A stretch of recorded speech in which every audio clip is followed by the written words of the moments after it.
Video profil Museum Pendidikan Surabaya. Selamat datang di Museum Pendidikan Surabaya. Terletak di Jalan Genteng Kali nomor 10, buka setiap hari Selasa hingga Minggu pukul 8 sampai 9 malam. Peta Museum Pendidikan Surabaya bagian luar menyajikan gambaran menarik dari 8 ruang yang ada di dalamnya. Mulai dari Plaza Museum, ruang film, perpustakaan, toilet, musola, ruang ibu dan anak, dan taman. Peta museum bagian dalam menyajikan petualangan yang menarik pada setiap sudutnya.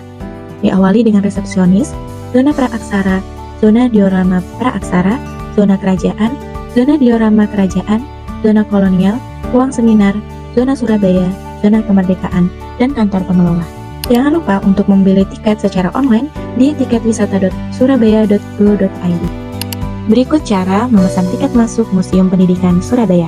Yang pertama, pengunjung dapat membeli tiket melalui situs resmi tiketwisata.surabaya.go.id. Yang kedua, lalu pilih salah satu destinasi wisata, hari kunjungan, dan jam kunjungan. Yang ketiga, setelah itu isi form pemesanan tiket wisata dengan lengkap. Yang keempat, centang semua persyaratan lalu klik pesan tiket. Yang terakhir, jika pemesanan berhasil, akan menampilkan barcode untuk pembayaran dan pesanan selesai. Biaya masuk gratis bagi pelajar atau mahasiswa domisili Surabaya. Sementara itu, pelajar atau mahasiswa dari luar kota dikenakan biaya sejumlah Rp3.000 dan pengunjung umum sebesar Rp5.000. Seluruh transaksi ini dilakukan secara non-tunai menggunakan QRIS.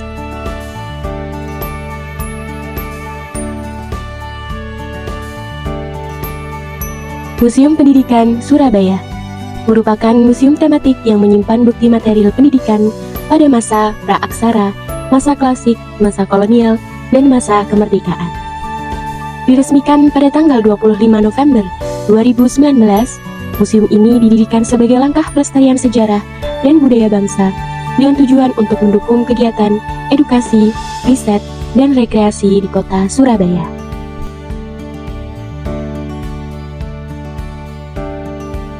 Jumlah koleksi saat ini di Museum Pendidikan Surabaya sebanyak 893 koleksi terkait dengan pendidikan di Surabaya.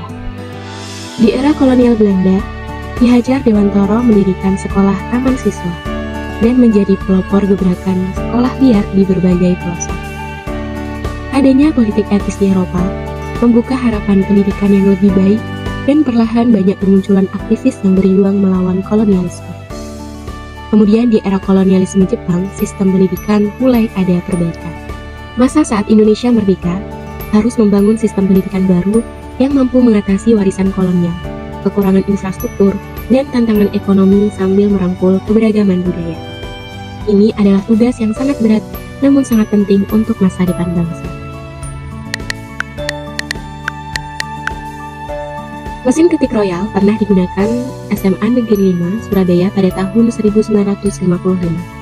Cetakan huruf ditemukan mesin handpress milik Kyai Haji Ahmad Dahlan sekaligus cetakan huruf baik huruf Jawa maupun huruf Arab.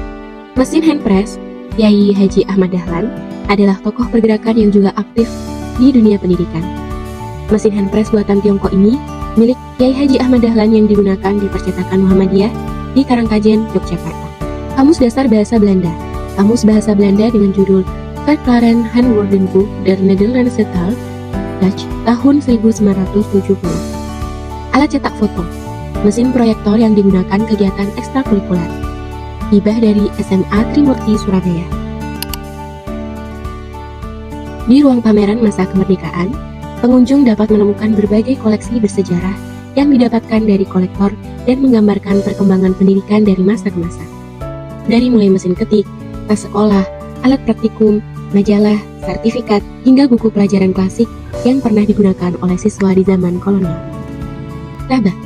Sabak merupakan buku tulis kuno yang digunakan zaman dahulu yang terbuat dari lempengan batu karbon dan dibentuk persegi ditulisi menggunakan grip yang mirip pensil. Alat tulis. Beberapa alat tulis yang biasa digunakan pada zaman dahulu.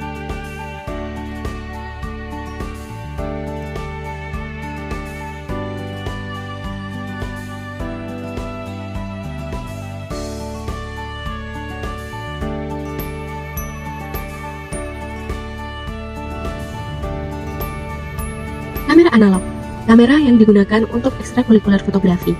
siswa-siswa pada tahun 1980 hingga 1990. Sekolah kejuruan. Pertama kali sekolah kejuruan didirikan oleh VOC pada tahun 1853 di Surabaya, yaitu Ambanschool van Surabaya. SMK Negeri 8 merupakan bagian dari perkembangan sekolah kejuruan di Surabaya. Dan benda-benda mangkuk-sup, keramik, dupa, dan teko pernah digunakan SMK Negeri 8 Surabaya untuk mendukung kegiatan sekolah.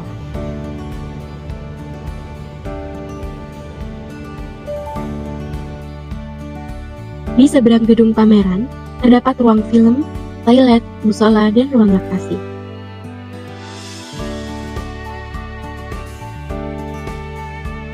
Film yang diputar yaitu film biografi Soekarno dan Pertempuran 10 November. Film ini bisa diputar dengan minimal kunjungan 10 orang.